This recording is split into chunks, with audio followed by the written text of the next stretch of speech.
Bonjour, je suis ravi de vous retrouver pour ce journal. Voici les titres de ce mercredi 22 juin.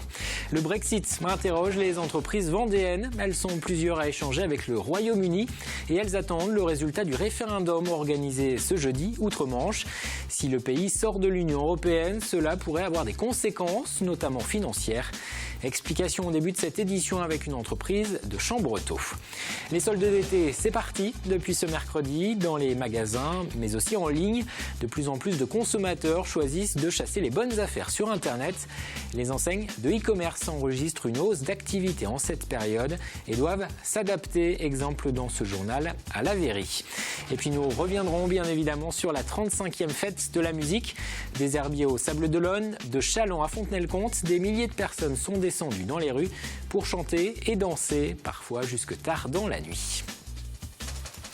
L'Union européenne va-t-elle donc perdre un de ses 28 membres? Les Britanniques ont entre leurs mains la réponse à cette question. Ils sont invités à choisir ce jeudi pour le maintien ou la sortie de leur pays de l'UE. Et toute l'Europe attend les résultats de ce référendum, car si les Britanniques décident de quitter l'Union européenne, ce qui serait une première, ce ne sera pas sans conséquences, notamment pour l'économie, y compris ici dans la région. L'an dernier, les entreprises des Pays de la Loire ont exporté l'équivalent d'1,7 milliard d'euros de marchandises et de services vers le Royaume-Uni. C'est le deuxième pays en termes de débouchés, derrière l'Allemagne. Les importations britanniques, elles, sont un peu moins importantes, 660 millions d'euros. Et parmi ces entreprises qui commercent avec le Royaume-Uni, il y a Gibo West. L'entreprise de Chambretot est spécialisée dans la reproduction et l'élevage de gibier. Elle réalise un quart de son chiffre d'affaires avec le Royaume-Uni et elle craint des conséquences dès vendredi matin si le camp du Brexit l'emporte. Explication, Pierre Dalicieux. S'il y a vraiment le Brexit, on risque une situation où il peut y avoir un blocage total. Depuis plusieurs semaines, ce chef d'entreprise et son directeur commercial prennent régulièrement des nouvelles de Londres. Sur les 18 millions d'euros de chiffre d'affaires réalisés par cette société, 5 millions sont faits en Angleterre chaque année. Alors l'hypothèse d'un Brexit interroge. S'il y a Brexit, la livre sterling, il est très vraisemblable qu'il y a des dégringoles, que leur pouvoir d'achat va chuter, que les prix des produits européens, dont les nôtres, vont forcément monter. Cette société est leader en Europe dans l'écloserie et la revente de faisans et perdrix vivants. 25 à 50% du chiffre d'affaires est réalisé à l'export avec le Royaume-Uni. Et ce mercredi, à la veille du référendum outre-Atlantique, ce patron a les yeux rivés sur la livre sterling, dont le cours pourrait fortement fluctuer en fonction du résultat. La chute de la livre, c'est un impact direct puisque nous vendons en livre sterling. Si la livre sterling vaut comme actuellement à 1,30 €, ça va. Si elle descend à 1,20 €, 1,10 €, c'est autant d'argent en moins qui nous obligeront demain à revoir nos politiques de prix et probablement envisager des augmentations de prix chez nos clients anglais qui pourront plus ou moins accepter ou plus ou moins valider. Et ça générera forcément des complications commerciales. Toutes les hypothèses sont donc envisagées, même si les derniers sondages seraient plutôt en faveur d'un maintien de l'Angleterre dans l'Europe. Il faut toujours être inquiet parce qu'on n'est jamais sûr d'un vote, donc on n'est jamais sûr de ce qui va sortir. On reste optimiste. Les tendances récentes montrent que le Remain est quand même a repris du poil de la bête. Les bookmakers pensent que ce sera le cas. Réponse vendredi matin. Et si les Britanniques décident de quitter l'UE, ce chef d'entreprise et ses 80 salariés devront se réorganiser sans licenciement en vue. Le dossier de Notre-Dame-des-Landes, 60% des Français se disent opposés au projet de nouvel aéroport, selon un sondage réalisé pour l'association France Nature Environnement. Un sondage qui intervient alors que le Conseil d'État examinait ce mercredi de nouveaux recours visant à annuler le référendum. Rappelons que dimanche, seuls les électeurs de Loire-Atlantique sont appelés à voter. Un périmètre que contestent les associations anti-aéroport. Elles ont d'ailleurs lancé un site internet pour permettre à tous les habitants des Pays de la Loire et de Bretagne notamment de se prononcer. Cette consultation dite citoyenne a déjà recueilli plus de 80 000 votes. Elle est ouverte jusqu'à samedi.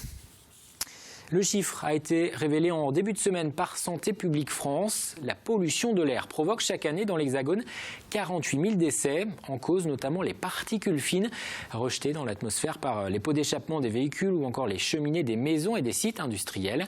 Selon France Nature Environnement Pays de la Loire et Vendée Nature Environnement, la qualité de l'air dans notre département est plutôt bonne. Seules 2 alertes aux particules fines ont été enregistrées l'an dernier en Vendée. Mais les 2 associations rappellent que chacun peut faire un geste pour limiter la pollution. Elles étaient ce mercredi dans le centre-ville de La Roche-sur-Yon pour sensibiliser le public. On souhaite que les gens soient sensibilisés et changent de comportement. C'est-à-dire que si on s'y met tous, on va pouvoir aussi travailler sur la qualité de l'air et diminuer les émissions de polluants.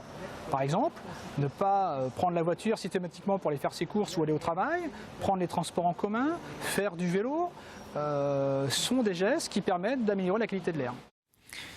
Les soldes ont débuté ce mercredi, ils vont durer jusqu'au 2 août. 6 semaines de rabais dans les magasins et plus de 70% des Français comptent en profiter, malgré la multiplication tout au long de l'année des rabais et des ventes privées. Et une tendance se confirme cette année, c'est l'usage d'Internet. Plus de la moitié des consommateurs ne se déplaceront pas de chez eux. Ils passeront commande depuis leur tablette ou leur ordinateur. Alors justement, comment les boutiques en ligne gèrent-elles cette période de soldes? Nous nous sommes rendus dans une enseigne vendéenne de vêtements qui vend quasiment exclusivement sur Internet. Apolline Laurent. C'est parti pour 6 semaines de soldes. Toutes les enseignes sont sur le pont, à l'image de cette entreprise de prêt-à-porter vendéenne qui possède une boutique d'usine, mais vend principalement par Internet ou par téléphone. Pendant les soldes, ces standardistes reçoivent en moyenne 1000 à 1500 appels par jour. Il y a beaucoup de gens qui appellent, donc ils veulent être sûrs avant de commander d'avoir leurs produits. Et donc, plutôt que de passer un bon de commande et puis après que c'est annulé, donc ils téléphonent pour être sûrs qu'ils vont bien recevoir leurs produits. Pour ce chef d'entreprise et ses salariés répartis sur 2 sites, l'un en Vendée et l'autre en Normandie, les soldes se préparent bien en amont. Il faut répertorier les stocks, définir les vêtements à solder, mais également prévenir les clients à l'aide de brochures. Une toute autre façon de travailler, complètement différente des magasins traditionnels. Et principal inconvénient de la vente en ligne, les commandes doivent être expédiées très rapidement. Vous avez ici Christelle qui met en sachet des produits qui viennent d'être fabriqués pour être expédiés justement au plus vite. Contrairement à un magasin, nous n'avons pas à déplacer les produits puisque le client par définition n'a pas accès et c'est juste un traitement informatique de ce qu'on va solder et ne pas solder.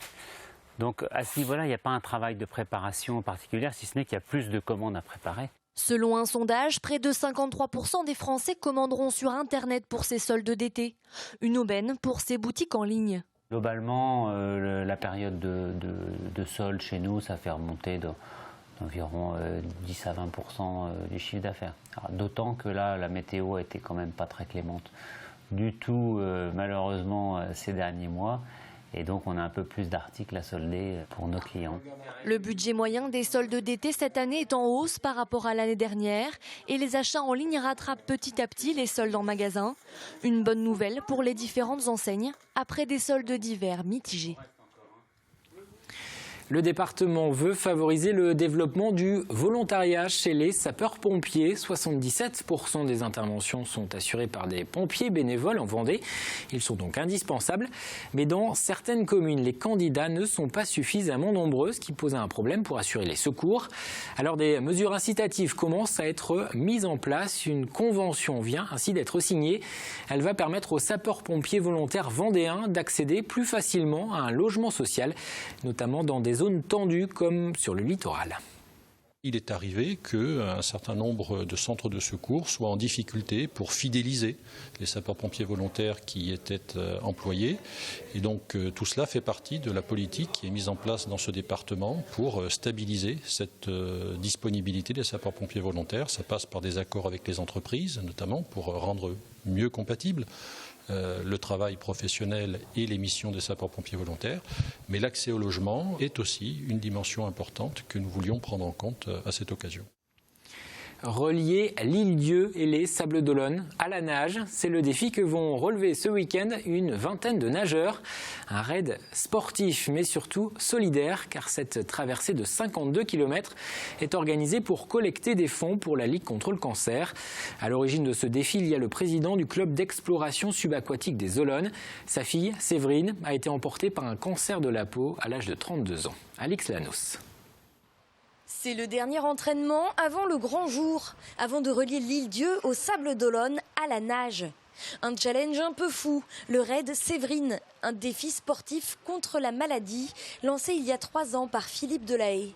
J'ai perdu ma fille il y a 4 ans suite à un mélanome, un cancer de la peau. Et comme je cherchais à faire un défi 100% vendéen et qui n'existait pas, je voulais faire quelque chose qui lui ressemblait et qui me ressemble. Donc, et j'ai une équipe derrière qui est hors pair et un club assez dynamique qui suivent toujours partant pour des challenges un petit peu fous. 26 000, soit plus de 50 km, c'est la distance qu'ils parcourront samedi prochain. 14 heures de nage environ, avec des pauses tout de même toutes les demi-heures pour s'hydrater. Pour la quinzaine de participants, pas question de s'affronter, mais plutôt de s'entraider et de récolter des fonds pour la Ligue contre le cancer, de quoi retrouver de la motivation en cas de coup de fatigue. On est là quand même pour une cause et puis c'est pas pour rien aussi, pour Philippe, pour plein d'autres aussi en même temps et puis voilà. Parce que c'est pour une cause qui actuellement touche beaucoup de familles, beaucoup de gens. On a tous dans son entourage quelqu'un qui peut avoir ce problème, voilà. Philippe Delahaye tient d'ailleurs à profiter de cet événement pour faire de la prévention. Parler de la maladie, des risques de l'exposition au soleil. Chaque année en France, 60 000 nouveaux cas de cancer de la peau sont diagnostiqués. Et les organisateurs de ce raid Séverine seront les invités ce jeudi de la grande émission. Ce sera à partir de 18h10 sur TV Vendée. Un mot de sport encore avec du basket. Tony Parker sera en Vendée le 20 septembre prochain. Le joueur de l'équipe de France sera auparavant au Brésil pour les Jeux Olympiques. Ce seront ses derniers matchs sous le maillot des Bleus. Tony Parker viendra en fait au Vendée Espace en tant que président de l'Asvel. Le club de Lyon-Villeurbanne, champion de France, affrontera Le Mans, vainqueur de la Coupe de France, dans la salle de Mouilleron-le-Captif. Un match des champions qui sera précédé d'un match de gala. Il y aura un lever de rideau de bonne qualité, je pense, avec la venue de Valence, le club espagnol, et qui est aussi le club d'Antoine Dio, qui connaît bien cette salle, d'Antoine, et qui sera opposé à Limoges, qui est, vous savez, en France, un des clubs les plus titrés, et qui fait que cette affiche est aussi très relevée, parce que je pense que ça ne sera pas un match de gala, ça sera un vrai match de basket aussi. Et les billets pour ce show de basket du 20 septembre sont mis en vente ce jeudi. La fête de la musique est un événement populaire et elle l'a prouvé une nouvelle fois encore ce mardi soir. Chaque année, elle rassemble dans les rues petits et grands. Un peu partout en Vendée, des centaines de groupes amateurs ou professionnels ont fait chanter et danser le public, illustrant parfaitement le thème de cette 35e édition. La musique plus forte que. Retour en images sur cette soirée très éclectique. J'aurais voulu être un amateur, je suis amateur. Qu'ils soient amateurs ou professionnels, la fête de la musique, c'est avant tout le rendez-vous incontournable des musiciens. C'est aussi l'occasion pour beaucoup d'entre eux de se produire pour la première fois sur scène et de rencontrer un public qui n'est pas forcément acquis d'avance. Le public qui vient nous voir dans les salles est un public d'habitués et le public qu'on rencontre à la fête de la musique est un public de passage qui vient découvrir un petit peu ce qui se passe et s'arrête quelques instants nous écouter, donc ça fait toujours très très plaisir. C'est important pour se faire connaître aussi un petit peu, pour montrer ce qu'on sait faire aux gens.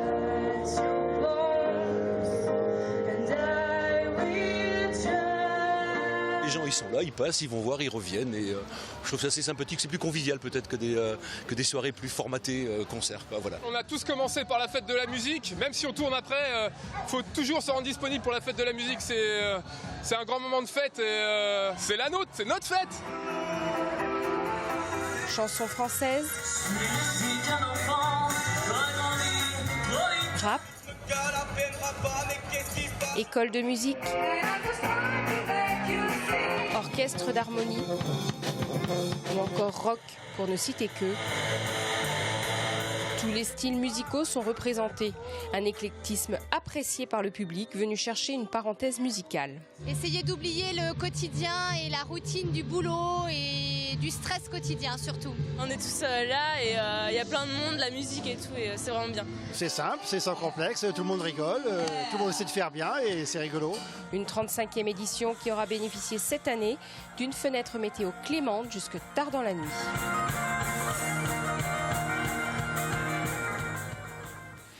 Un mot de la météo avant de refermer ce journal. Les températures vont rester élevées ce jeudi, une vingtaine de degrés en début de journée et 26 à 30 pour les maxis. Il y aura toujours des risques d'orage, principalement sur les îles et le nord du département.